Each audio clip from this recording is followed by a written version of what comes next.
Buen día, República Oriental del Uruguay. Espero te encuentres bien en este día ya 3 de julio del año 2024. Estamos en compañía de Maxi Pérez hoy. Bienvenido, Maxi. Espero que estés bien. Nuestro queridísimo compañero de trabajo de los jueves y los viernes, porque de lunes a miércoles contamos con la presencia de Ramón Villa, dos excelentes compañeros de trabajo, dos excelentes operadores profesionales de lo que hace a la transmisión radial hoy por hoy en todos los órdenes de la transmisión radial, en todo este universo digital, informático, internet y por cierto que la clásica radio de aire. Así que te digo que por aire estamos en la 1130, CX30 Radio Nacional.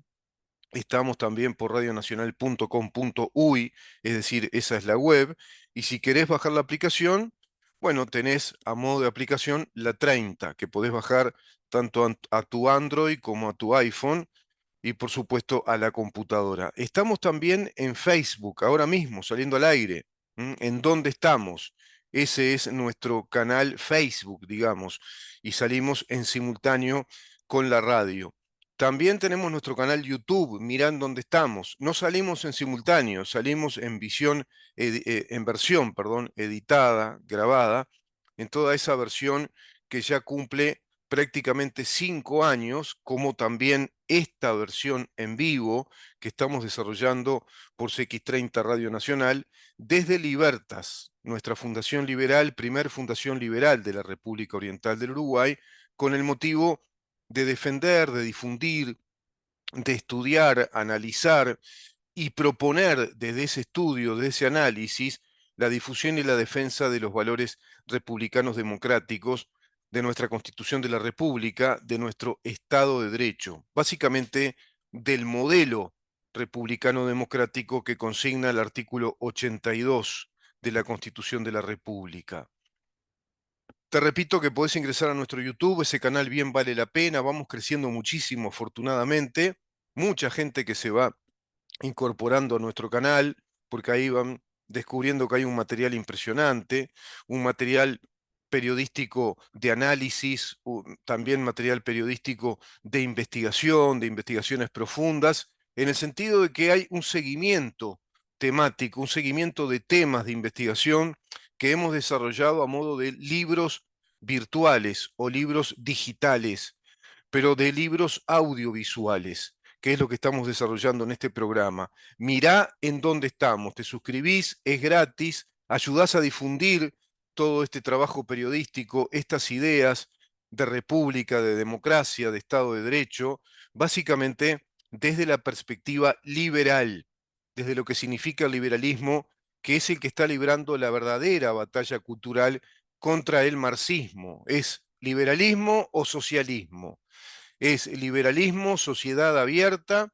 sociedad de competitividad, propiedad privada, derechos individuales, nuestras garantías, como así lo consigna la Constitución de la República, o una sociedad planificada como un ser social, como una sociedad colectivizada, como un colectivo, donde predominan otro tipo de valores que son los que sustenta la doctrina marxista para construir el socialismo hacia el comunismo, el socialismo comunista. Eso representa el Frente Amplio. Todo eso representa el Frente Amplio, el PIT-CNT, la FEU, organizaciones civiles también adheridas al PIT-CNT y al Frente Amplio, incorporadas de distinta manera, todas involucradas al Foro de San Pablo, todos miembros activos del Foro de San Pablo, que es la gran propuesta del socialismo del siglo XXI, que es el modelo socialista comunista instalado en Venezuela, instalado en Nicaragua, instalado en Bolivia, desarrollado, pero afortunadamente abortado en Ecuador, desarrollado y con, bueno, dramáticos procesos en Chile, desarrollado también fuertemente en Argentina y afortunadamente viene esta gran disrupción liberal y republicanista del gobierno de Javier Milei. En Paraguay lo mismo, hay un gobierno liberal, pro república, que está, bueno, solucionando un montón de temas vinculados a la crónica corrupción de la sociedad política paraguaya, al deterioro económico que tenían, pero un país que se va desarrollando muchísimo, que ha cambiado mucho en sus aspectos económicos, macroeconómicos, en su economía social, en su economía productiva y también en lo institucional. Va cambiando mucho Paraguay, incluso en su densidad demográfica. Un país que prácticamente ya está en los 9 millones de habitantes, cuando era un país muy similar al nuestro durante décadas y décadas del siglo XX, que no tenía más de 3,5 millones de habitantes. Uruguay se quedó completamente, se estancó, estamos en los 3,5 millones de habitantes, no crecemos como población, porque claro, se ha quedado también acantonado en un sistema político, en un régimen político que es el del Estado social, un Estado social que ha profundizado sus cometidos sociales, su intromisión en la vida privada. Entonces ya es prácticamente un modelo social que le ha agregado en 15 años de gobierno de Frente Amplio un tinte, un colorido fuertemente marxista.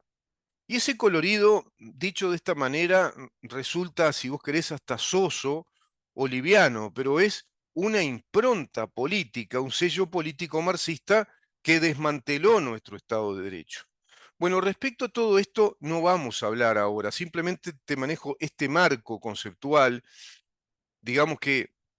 este contexto de elementos a analizar y que hemos analizado muchísimo en el programa en estos últimos años. Yo te diría que en estos últimos, por lo menos, 3 años hemos analizado todo esto que acabo de mencionar en el resumen para entender que hoy por hoy estamos en una coyuntura electoral, en un contexto electoral.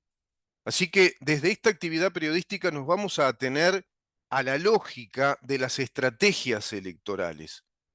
a la lógica de lo que significa el marketing electoral, porque convengamos entre todos que de esto se trata en política. Se trata de un marketing electoral, se trata de ver en dónde está la materia prima, que es el voto, en dónde está el mayor caudal electoral y cómo se va desarrollando ese marketing. Bueno, de varias maneras, pero hay una que resulta de impacto,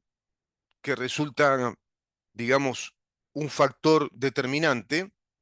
como lo son las fórmulas presidenciales. Las fórmulas presidenciales indican muchísimo, tienen estudios, se desarrollan estudios previos. Estaba revisando ahora información, por ejemplo, el sector de Álvaro Delgado, que es el que sorprende con la decisión del propio Álvaro Delgado, el más votado en la interna del Partido Nacional, de postular como su candidato a vicepresidente, es decir, como su fórmula, a la ex sindicalista y panelista de un programa famoso de televisión, Valeria Ripoll. Bueno, causando malestar, se dice, en ciertos sectores del Partido Nacional, en viejos militantes, en cuadros políticos dirigenciales, por ejemplo, en Álvaro García, en el sector de Gandini, en el sector de Laura Raffo. Sin embargo, Laura Raffo salió a manifestar, ya lo dijo públicamente de modo oficial, que apoya totalmente a esta fórmula, que está muy de acuerdo y que ella se siente más unida y protegida que nunca en el Partido Nacional y que su carrera política recién empieza. No olvidemos que Laura Raffo también es una figura mediática proveniente de la televisión, era la economista que daba los análisis económicos, de coyuntura, básicamente, análisis más bien economicistas, coyunturas económicas del país, y los daba en un canal de televisión durante muchos años. Lo cierto es que Laura Raffo es economista y luego se le propuso integrarse al Partido Nacional. Ella proviene de ese riñón, su familia es familia nacionalista, es la hija de aquel senador Raffo, y por ende desarrolla una carrera política como candidato a la intendencia. No quedó, por supuesto, ganó Carolina Cose, 60-40, 60% a un 40%, no votó tan mal como candidato único, no se trabajó para mí seriamente en el tema de la conquista de Montevideo, y a posteriori se le propone a Laura Raffo que sea candidato, precandidato presidencial. Bueno, arma su lista, así lo hace, Se une a ella la ex fiscal Fossati, Gabriela Fossati, que se la vio junto a ella todo el tiempo y ahora también manifiesta junto a Laura Raffo que está muy de acuerdo con la fórmula, que la lista de Laura Raffo apoya esta fórmula decidida por el candidato Álvaro Delgado. ¿Qué quiero decir con esto? Que parece que esos rumores del malestar y de ciertas distorsiones dentro del Partido Nacional, si ocurrieron, se apagaron rápidamente o se van a apagar muy rápidamente, porque como decíamos ayer, esa espuma de la cerveza que sube baja y se va a decantar prácticamente en un líquido manso, tranquilo, que de pronto en este frío invierno más bien produce ese calor confortable. Seguramente será eso. ¿Por qué? Porque no queda otra cosa, no queda más remedio que acomodar el cuerpo a quien tracciona la mayoría de los votos, que es Álvaro Delgado. Es evidente que acá hay una gran diferencia de votos, porque en términos democráticos, que es el régimen de las mayorías, la lógica democrática es la lógica del mercado de los votos, vamos a ser claros. La lógica de la democracia es la lógica de la materia prima del voto, es la lógica del caudal o del capital de votos que se pueda tener, impone condiciones quien tiene un mayor capital de votos, pero a su vez, si en las candidaturas ocurre que alguien tiene una enorme cantidad de votos, tiene un capital muy grande, como es el caso de Álvaro Delgado, que es realmente muy grande, en relación a quien le sigue, que es Laura Raffo, a quien tiene otro capital de votos, que está en los 64.000 votos,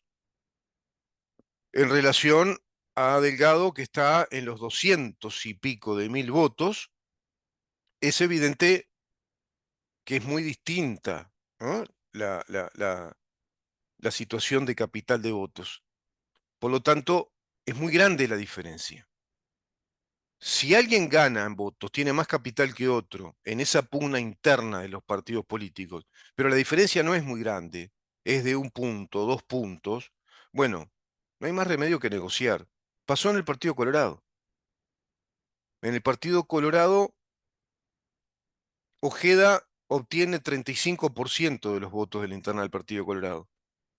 pero Robert Silva, que le sigue, prácticamente el 23%. En un partido que está además muy fraccionado con un montón de candidatos. Hay también para mí ahí una situación muy particular a analizar en su momento. Pero volviendo al Partido Nacional, Álvaro Delgado supera lo pronosticado por las encuestas, que ya lo daban despegado con un 65% de intención de voto ante un 21 o 22% de intención de voto de Laura Raff. Se comenta que en la interna del movimiento Álvaro Delgado, que es nada más y nada menos que el movimiento, si vos querés, mayoritario y oficialista, porque hoy es el gobierno, dentro del Partido Nacional, que es el movimiento del propio presidente de la República, Luis Lacalle Pou. Se sabe que Álvaro Delgado es de esa riñón, que es íntimo amigo de Lacalle Pou. En esta carrera política hicieron una fuerte amistad. Álvaro Delgado, un doctor en veterinaria, Valeria Ripoll, una ex sindicalista con mucha experiencia de muchísimos años en ADIOM, pero a su vez personaje mediático, versátil, locuaz, de firme palabra, y se resolvió en ese sector que si Laura Raffo votaba mal, si en la escena o el escenario era catastrófico, es decir, estar por debajo del 20%, se decidiría otra fórmula, porque se habló mucho, prácticamente estaba como dado como un hecho, estaba decantado que iba a ser la fórmula Delgado-Raffo. Yo mismo lo dije en este programa, porque estaba todo perfilado para ahí. Que iba a ser desde el Frente Amplio, Yamandú Orsi y Carolina Cose, y desde el Partido Nacional, Álvaro Delgado y Laura Raffo. Pero no fue así. No me equivoqué con Álvaro Delgado. Era evidente que era el candidato así de cajón, era el candidato decantado, cantado. y las encuestas le iban dando siempre muy despegado y creciendo inclusive en esa diferencia que él tenía con Laura Raffo, que era la posible contendiente en esa interna del Partido Nacional. El resto ni picaba, ni contaba. En ese sentido, se vio que Laura Raffo llegó al 20%, está ahí, en el borderline, se diría en términos médicos, es decir, está ahí en el límite entre lo aceptable y lo inaceptable, y en este caso en términos electorales, entre lo saludable electoralmente y lo no tan saludable, digámoslo así. Y por otro lado, haciendo encuestas internas, se dieron cuenta que la fórmula Delgado,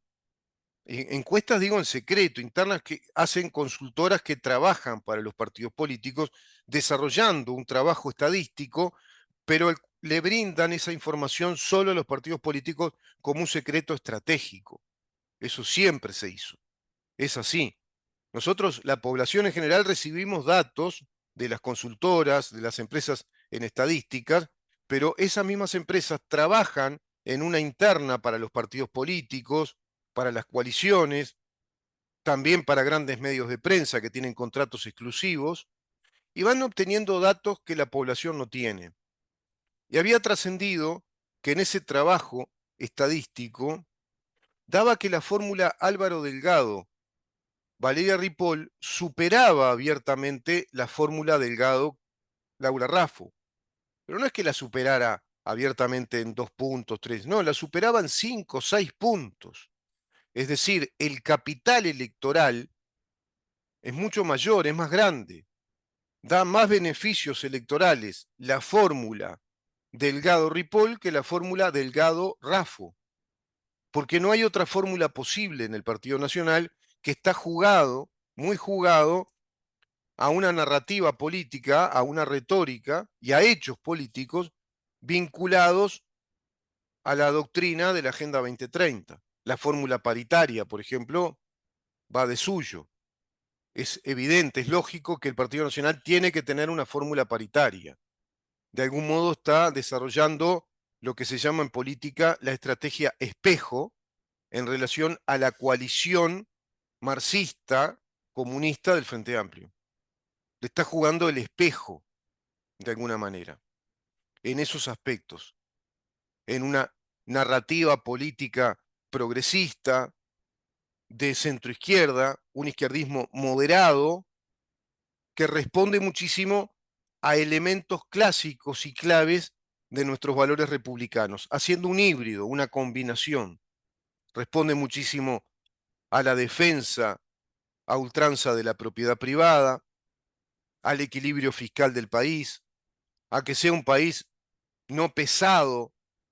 a nivel financiero, a nivel tributario, que no sea un país tributarista, fiscalista, que desahogue la actividad privada, que sea un país de trámites más ágiles, que se estabilice la inflación, lo lograron a pesar de la pandemia de 2 años, a pesar de la guerra declarada de Rusia a Ucrania invadiéndola y generando una situación conflictiva en toda esa Europa del Este y ya hacia la Europa Occidental, ese conato de guerra o de invasión de China a Taiwán y la guerra que hay jurídico-financiera, económica, comercial, industrial, de espionaje industrial entre China y Estados Unidos, todo ese mundo que antes no existía cuando los gobiernos de Frente Amplio comenzó a existir bajo este gobierno que lidera el Partido Nacional de esta coalición de gobierno, con una pandemia de 2 años, con espantosos números que dejó el Frente Amplio, sobreviene una guerra, sobreviene una sequía muy extensa en el país, sin contar con la infraestructura adecuada a este país respecto a fuentes complementarias de agua bien tratadas y a sistemas de potabilización del agua, porque el Frente Amplio en 15 años de gobierno no invirtió en eso que se advertía ya desde la década del 70 a Uruguay, que era necesario que tuviera por los cambios climáticos que están ocurriendo y por la escasez de agua en el mundo, que Uruguay necesitaba urgentemente fuentes complementarias de agua, es decir, acopios importantes de agua con un buen tratamiento para todos los sistemas de riego y, si es necesario, también para el consumo de la población civil, con plantas potabilizadoras de agua, con distintos sistemas de potabilización, como así lo requiere la población, por ejemplo, urbana, suburbana de Montevideo, de Canelones. Bueno, el Frente Amplio no lo hizo. Y a raíz de todo eso, este gobierno desarrolló políticas económicas, políticas de infraestructura, política financiera, económico-financiera, jurídico-financiera, que trajo de la mano de su proyecto de país a través de la ley de urgente consideración, por ejemplo, la regla fiscal, por ejemplo, todas las reformas que hizo con la ley de urgente consideración, ante lo cual, respecto a 143 artículos, el Frente Amplio se lanzó con un referéndum contra esos 143 artículos, que son básicas, digamos, disposiciones legales que le dan mayores herramientas, mayor instrumentalidad a funciones esenciales del Estado, como las de la policía, la de bomberos, por ejemplo, la de los ciudadanos en general, legítima defensa ampliada, la capacidad de la requisa y la revisión en cualquier parte del país a la policía, la legítima defensa ampliada a la policía, la libre portabilidad numérica que hoy tanto nos beneficia a todos, que ha bajado muchísimo el costo de la telefonía celular y se ha ampliado la oferta de los modelos celulares a raíz de la precisamente libre portabilidad numérica que abre al mercado de competencia, entre otras cosas. Todo eso provocó un beneficio económico, estimuló a cierto número de inversores que han venido a Uruguay, también bajo la coyuntura de una desastrosa situación económica argentina, empresarios argentinos se vinieron para acá. Y en ese sentido, el gobierno, desde esa plataforma, digamos, de lo económico financiero, lo económico tributario, lo macroeconómico y la economía social, la estabilización de la inflación, el incremento del Producto Bruto Interno en un 7%, y ese incremento hay que tomar en cuenta que se ha dado en los últimos 3 años, 2 años y lo que va de este, porque en los 2 años de pandemia el mundo quedó paralizado, por el contrario, ahí hubo recesión económica, retracción de los mercados, no hubo inversión y por lo tanto se dispara el proceso inflacionario, que fue muy bien tratado todo ese contexto por este gobierno. Todo eso juega muy a favor ante la inmensa mayoría de la población que vio esos beneficios y que se encuentra hoy por hoy usufructuando esos beneficios con calles atestadas de automóviles de mejor modelo, con los locales comerciales cuando uno recorre haciendo trámites también llenos de gente, donde hay mucho consumo, mucho turismo interno, también turismo hacia el exterior. Es decir, hay mucho dato cotidiano, social, que indica que la situación económica de Uruguay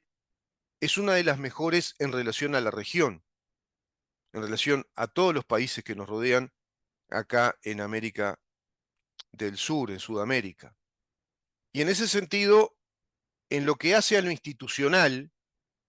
en lo que hace a la narrativa política, es un gobierno de continuismo respecto al Estado social marxista que dejó instalado el Frente Amplio. Entonces, en ese contexto, donde no hay más volumen político que este, donde no se va a discutir reformas profundas del Estado, se va a hablar de gestión, de situación económica, de buena o mala gestión y de las mejoras económicas del país y en materia de infraestructura también. Pero no esperemos en esta campaña electoral un gran volumen político. Con esto quiero decir, no esperemos que se ingrese a un debate sobre ideas de país que hagan a políticas centrales del Estado y a reformas profundas del Estado uruguayo.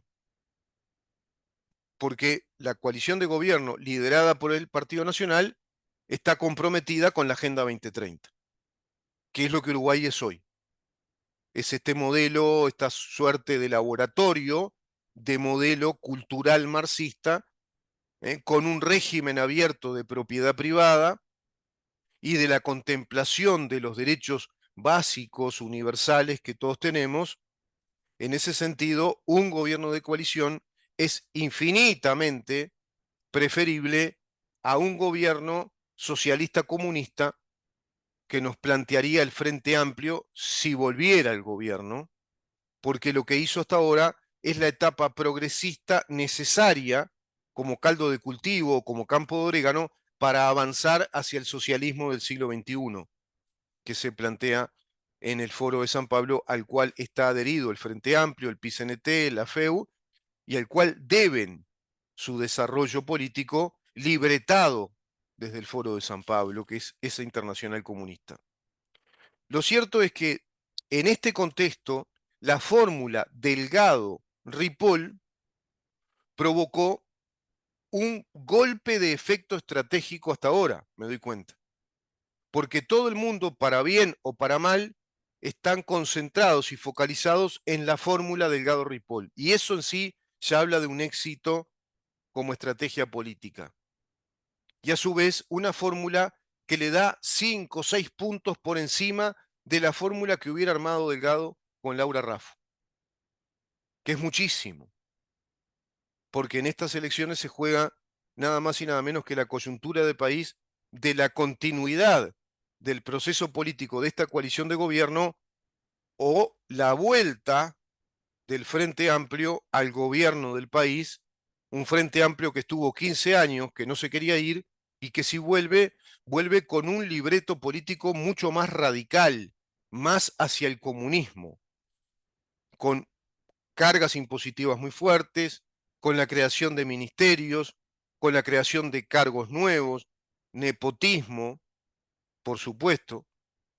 con una casta política que viene fervorosamente, fervientemente con la voluntad de quedarse y de instalar un modelo concentrador de las riquezas en el gobierno central, en el poder ejecutivo que va a concentrar el poder político del Frente Amplio, sea como sea, cumpliendo con los planes del Foro de San Pablo. Esa es la contienda. Es ese el panorama real para mí, el contexto en el que se va a dar esta contienda electoral, estos debates. Y van a versar en gestión, avance económico y corrupción. Y corrupción. Gestión, corrupción y avance económico. Y en ese sentido, hay una personalidad muy confrontativa, con gran capacidad discursiva